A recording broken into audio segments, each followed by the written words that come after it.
Hello everyone, আসসালামু আলাইকুম। দেখেন নদীর মধ্যে একটা মরা গরু বেঁচে আছে। দেখেন মানুষ এত খারাপ, এটা নদীতে না ফালাইয়া এটা যদি আপনার মাটির ভিতরে ফুটে ফেলাতে তো সবচেয়ে ভালো হতো। তাহলে আপনার একে নদীর মধ্যে কেউ গোসল করে এই করে, গরুটা মারা গেছে কিন্তু পানিতে ভাসায় দেওয়া হয়। এটা কি মানুষ?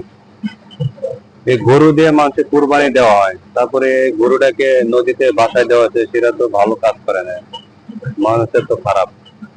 কুরবানির সময় গরু কিনে তারপরে আপনার এটা কুরবানি দেয়, এই গরুটাকে পানিতে বাসায় দিচ্ছে, পানিতে না বাসায় দিয়ে না দিয়ে এই গরুটাকে যদি আপনার যদি মাটিতে পুড়ে দিতে চায় সবচেয়ে ভালো হচ্ছে, যে দুর্গন্ধ ছড়াইতো না। এখন এই নদীতে যাবো দুর্গন্ধ ছড়াই যাবো, এটা কি মানুষের কাজ? এটা তো মানুষের কাজ বলে না, এটা হলো অমানুষের কাজ বলে। আপনারা দেখছেন কত বড় গরুটা, দেখছেন কি সুন্দর একটা গরু, সে নদীতে বাসায় দেওয়া হয়েছে। এটা নদীতে বাসায় না দিয়ে সেটারে যদি আপনারা মাটির ভিতরে যদি ফুটে ফেলাতে সবচেয়ে ভালো, তো মাটি দেওয়া হইতে তাহলে সুন্দর হইতো। দেখেন কি সুন্দর একটা গরু, একটু কাছের দিকে দেখানোর চেষ্টা করছে আপনাদের। দেখেন গরুটাকে, কি মানুষের একটা অমানবিক কাজ, এটা কি মানুষের কাজ?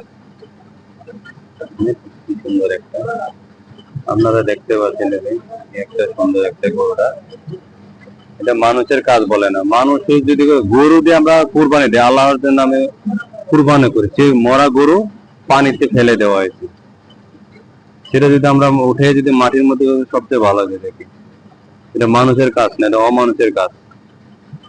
দেখছেন কত বড় গরুটা, আপনার সবাই এটা বেশি বেশি করে শেয়ার করে দেবেন, মানুষ যেন সবাই বুঝতে পারে। এই ভিডিও থেকে সবাই বেশি করে শেয়ার করে দেবেন, আর বেশি বেশি করে শেয়ার করে দেবেন, সবাই সবাই শেয়ার করে দেবেন। আজকে পর্যন্ত, পরবর্তী ভিডিও।